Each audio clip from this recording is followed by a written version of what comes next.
Hello everyone. आज की कहानी है बेटी की असहनीय पीड़ा।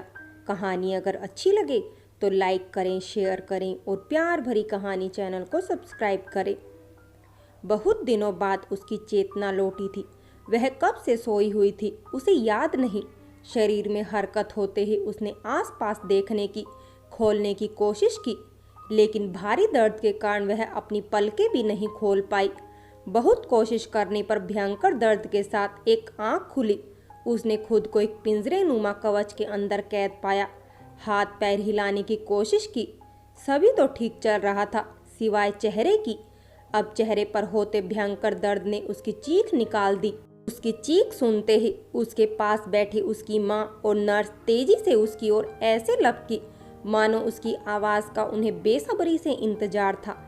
कैसी है धरा? मम्मी की उत्तेजना और दर्द में डूबी आवाज़ को सुनकर वह समझ गई थी कि मम्मी उसकी एक आवाज़ सुनने के लिए कितनी आतुर थी। मम्मी मैं कहाँ हूँ कराते हुए बड़ी मुश्किल से उसके मुंह से अटक अटक कर शब्द निकले थे। बेटा अस्पताल में। मम्मी ने बड़ी मुश्किल से अपने आंसू रोकते हुए कहा। पानी पानी पीना है मम्मी। सिर में उठती भयंकर पीड़ा और सूख कर पपड़ा गए होठों के ऊपर बड़ी मुश्किल से जीभ फिराती धरा को अनुभव हो रहा था कि वह मानो मरुस्थल में गर्म रेत के भीतर सिर से धसी थी और सूरज अपनी सारी ऊष्मा एकत्रित कर उसे भस्म करने को प्रतिबद्ध था। पानी? हाँ बेटा, पानी मैं अभी देती हूँ। सुनते ही माँ अस्पताल के उस कक्ष से बाहर नर्स से पूछने भागी कि पानी देना है या नहीं। माँ को तेज आवाज में कहते बाहर जाते देख उसने उठने की कोशिश की। शरीर ने कोहनियों पर हाथों को टेकते उठने की थोड़ी हरकत की, पर शक्तिहीन हुआ उसका शरीर निस्तेज पलंग पर ही पड़ा रहा। वह यह सोचकर घबरा गई कि शायद अब उसके शरीर पर मस्तिष्क का नियंत्रण नहीं रहा था। उसने याद करने की कोशिश की कि यहाँ आने से पहले आखिरी बार क्या हुआ था। सिवाय इसके उसे कुछ याद नहीं आया कि वह केमिस्ट्री लैब में बच्चों को प्रैक्टिकल डेमो दे रही थी कि तभी उसके हाथ में लिया फ्लास्क एकदम से धमाके के साथ उसके मुंह पर फट गया था। ऐसा क्या था उस फ्लास्क में? असहनीय चेहरे पर उठे दर्द ने उसकी सोचने की शक्ति को भी बहुत क्षीण कर दिया था। वह पुनः चेतना शून्य हुए जा रही थी कि तभी माँ की उसे पुकारती आवाज़ उसे बड़ी दूर से आती हुई सी प्रतीत हुई। ले बेटी पानी। अपने होठों पर ठंडी चम्मच के स्पर्श ने जैसे उसे तप्त रेत में चेतनाहीन होने से बचा लिया था। पानी को चाटती उसकी लपलपाती जीभ माँ की आंखों को पानी दे गई थी। एक आंख अभी भी पलकों के जबरदस्त चिपके होने से नहीं खुल पा रही थी। बस दूसरी आंख ही उसे अपनी माँ के धुंधले दर्शन करा पा रही थी। शुरू से ही मेधावी रही धरा ने जब केमिस्ट्री विषय में यूनिवर्सिटी टॉप करने के बाद कैरियर बनाते हुए सभी विकल्पों को दरकिनार कर अपने स्वर्गवासी पिता को आदर्श मानते हुए उनकी तरह अध्यापन कार्य को अपने जीवन का उद्देश्य बनाना चाहा, तो एक हल्के विरोध के बाद उसकी माँ ने उसकी इच्छा पर अपनी स्वीकृति की मुहर लगा दी थी। कॉलेज से ही जो प्रेम बीज गगन के रूप में उसके जीवन की बगिया में प्रवेश कर गया था, वह पढ़ाई पूरे करते करते घने वट वृक्ष का रूप धारण कर चुका था और उनके प्रेम की स्वीकृति दोनों परिवारों की हाँ के बाद हुई। उनकी सगाई से परिणति में बदली। उसके पीएचडी करते करते ही उसका चयन इंटर कॉलेज में केमिस्ट्री के प्रवक्ता पद पर हो गया था। अब तक कैरियर में उसके साथ चलने वाला गगन थोड़ा पिछड़ गया था और चयन को हुए इंटरव्यू में सफलता की मुहर लगाने में असफल सिद्ध हुआ था। लेकिन उसे अपनी असफलता धरा की सफलता के समक्ष गौण लगी थी। वह अपनी ही खुशी में बहुत खुश था। वह जब भी प्यार से कहते हुए अपनी बाहें फैलाता, तुम धरा यानी धरती, मैं गगन तुम्हें अपने आगोश में भरने को तैयार हूँ, खरगोश की मानिंद भागती हुई उसकी बाहों में समा जाती। और जब वह प्यार से उसके चेहरे को अपनी हथेलियों में लेता तो उसे अपना चेहरा मोम सा पिघलता लगता। पिघल? हाँ, पिघल ही तो रहा था उसका चेहरा। आज उसे लग रहा था मानो उसके चेहरे का मांस अपनी जगह छोड़कर पिघला जा रहा था और उसकी उंगलियां स्वयं उस तप्त मांसपिंडों चेहरे से अलग करने को बेकरार थी। वह उन्हें नोचकर उस जलन से मुक्ति पाना चाहती थी। उसने जैसे ही अपना हाथ खींचना चाहा, हाथ में लग रहा ड्रिप सेट स्टैंड से अटका होने के कारण स्टैंड भर भरा कर गिर गया। ड्रिप सेट हाथ के कैनुला से अलग हो चुका था। वह चीख चीख कर रोना चाहती थी, पर खिंचती हुई चेहरे की मांसपेशियां उससे रोने का अधिकार भी छीन चुकी थी। जहां ड्रिप सेट के गिरने से नर्स भाग कर आ चुकी थी, वहीं उसकी सुबकती आवाज़ को सुनकर माँ उसके पास आकर रोने लगी थी। माँ का रोना सुनकर जैसे वह सपन से जागी और याद करने लगी पापा से किए हुए वादे को कि वह मम्मी को कभी नहीं दुखी होने देगी। सोचकर उसने अपनी असहनीय पीड़ा को एक तरफ कर माँ से धीरे से चुप हो जाने को कहा और कहा उसे कोई ज़्यादा तकलीफ नहीं थी। माँ को क्या समझ में नहीं आ रहा था कि वह किस परिस्थिति से गुजर रही थी। धरा की बात सुनकर माँ बिना आवाज़ करे धीरे धीरे सुबकने लगी। गगन कहाँ है मम्मी, कैसे हो? सबसे महत्वपूर्ण बात याद आई। आता होगा, FRI दर्ज कराई है उसने। पुलिस तेरा स्टेटमेंट लेने आती होगी। उसने माँ से पीने को पानी मांगा। नर्स तेज आवाज़ में चिल्लाते हुए हाथ दोबारा ना ही लाने की कहकर ड्रिप सही करके चली गई। मम्मी धीरे धीरे उसके पैरों को सहला रही थी और वह एक बार फिर तप्त रेगिस्तान में बहते लावे में डूब उतर रही थी। आप बता सकती हैं आप उस समय क्या कर रही थी? एक तेज कड़क आवाज़ के साथ वह लावे से बाहर निकल आई थी। बेटा, इंस्पेक्टर साहब तुम्हारा स्टेटमेंट लेने आए हैं। सुनते ही एक बार फिर उसका मन बहुत तेजी से चीखने का हुआ। उसे पता था साथ में गगन खड़ा होगा। वह गगन से लिपटकर रोना चाहती थी। शायद उसके प्यार की बारिश उसके तप्त मांसपिंडों को कुछ देर शीतलता दे जाए। उसने अपना स्टेटमेंट दे दिया था। देने को कुछ खास नहीं था। वह रोज की तरह लेबोरेटरी में प्रैक्टिकल समझा रही थी। बहुत खुश थी। उस रोज थोड़ी देर पहले गगन उसे अपनी हनीमून के लिए फाइनल की हुई लंदन ट्रिप के बारे में बताने जो आया था। फ्लास्क में साधारण सा मिक्स सॉल्यूशन था। वह एकदम से इतना एक्सप्लोसिव कैसे हो गया, यह बात बताने में वह असमर्थ थी। पुलिस ने अननोन के खिलाफ FRI दर्ज करते हुए अपनी औपचारिकता निभाई। पुलिस चली गई। उसे और गगन को अकेला छोड़कर मम्मी भी बाहर चली गई। बस रह गया दोनों के बीच पसरा मौन और उसके दोनों हाथ पकड़े गगन के हाथों का स्पर्श। वह बहुत देर तक अपने हाथों पर गगन के अश्रुओं की उष्मा महसूस करती रही, पर यह गर्मी उसके जलते चेहरे पर बर्फ का काम कर रही थी।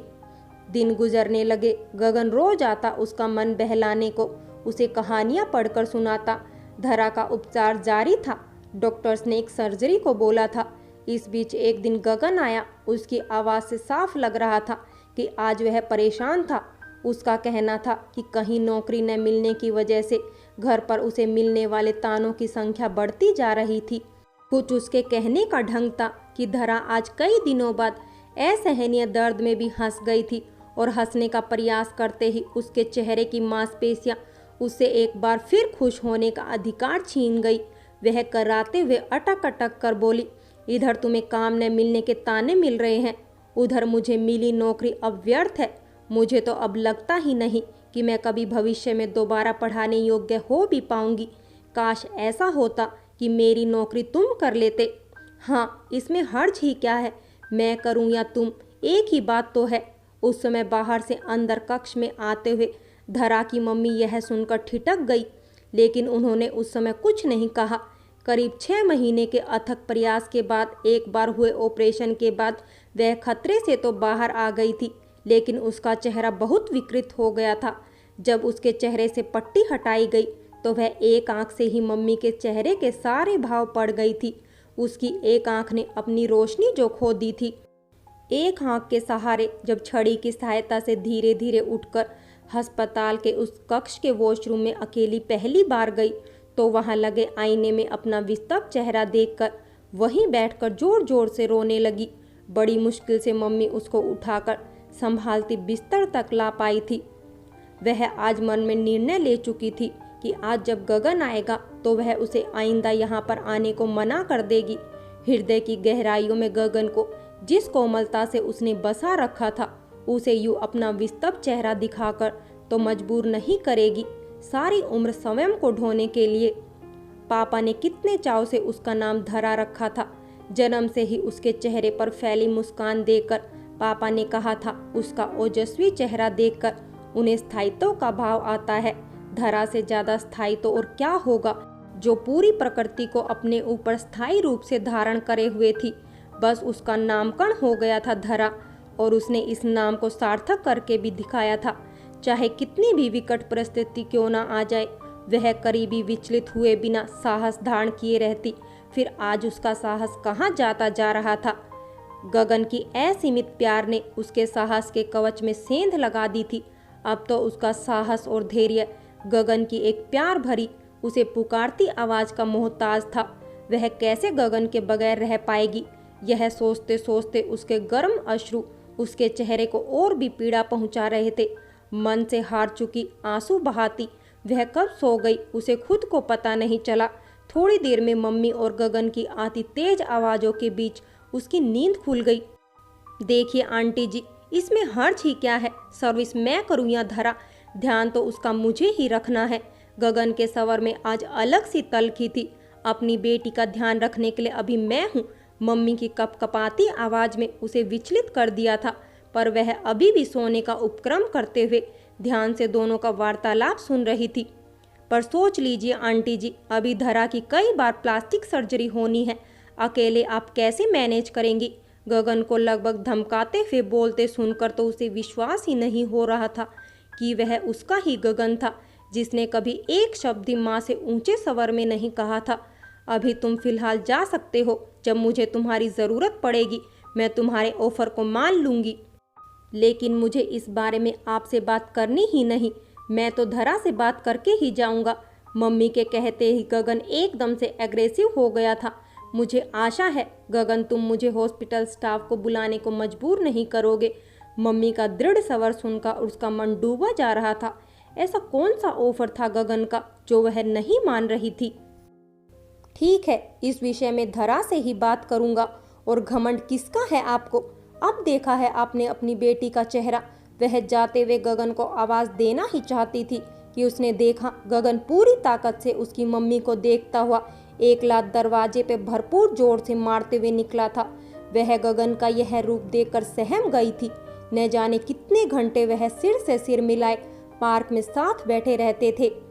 वह कितना भी क्यों ना तंग करती गगन को, लेकिन वह बदले में बस मुस्कुराता रहता। जब वह प्यार से उसे बाहों में भरकर उसकी गालों को चूमता था तो उसके रूई जैसे सफ़ेद गाल जब सुर्ख लाल हो जाते तो फिर एक बार उन्हें दोबारा चूम लेता और वह हथेलियों से अपना चेहरा ढककर घंटों उसके सीने से लगी रहती। वह कहता, इन गालों और चेहरे पर उसका पूरा अधिकार है, वह इन्हें चूमने से नहीं रोक सकती। फिर आज वह कैसे भूल गया कि यह बिगड़ा हुआ चेहरा अभी भी उसकी ही धरोहर ही तो था। मम्मी कुछ भी बताने को तैयार नहीं थी। उसे बात जानने को परेशान और व्यवस्थित देखकर उनसे रहा नहीं गया।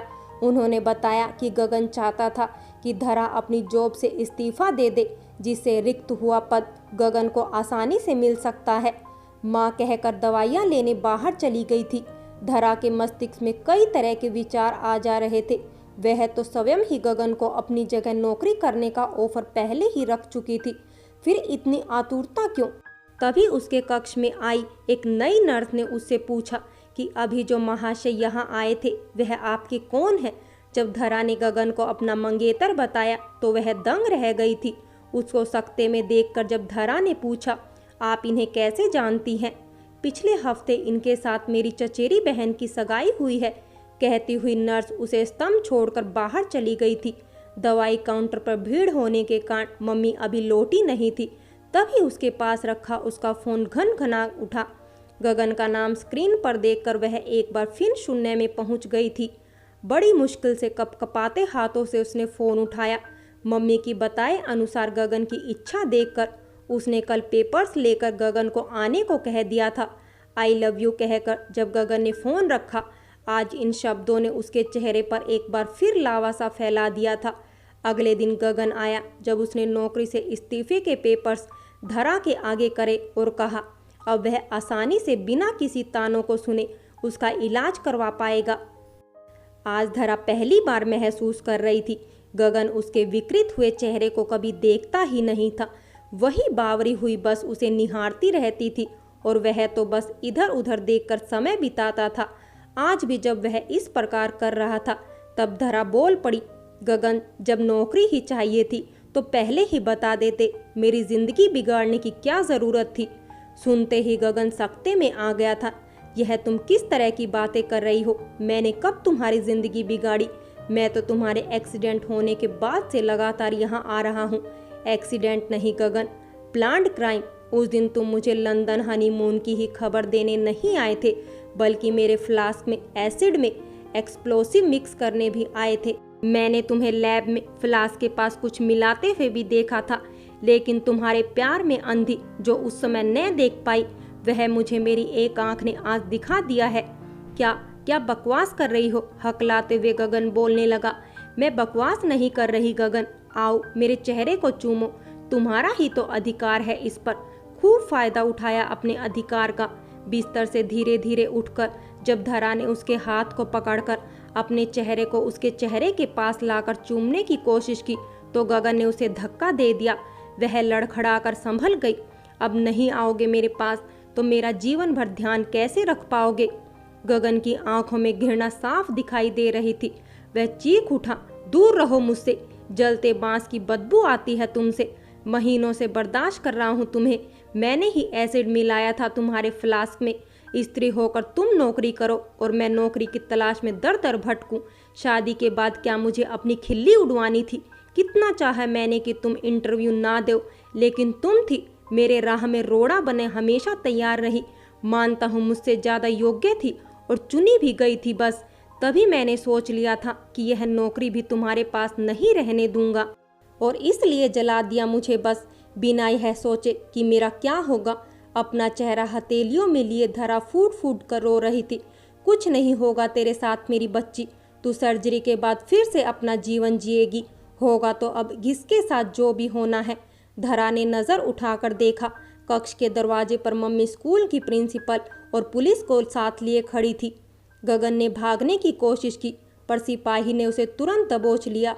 हथकड़ियों में जकड़ा सिर झुकाए गगन एक नज़र धरा पर डालकर पुलिस के साथ चला गया।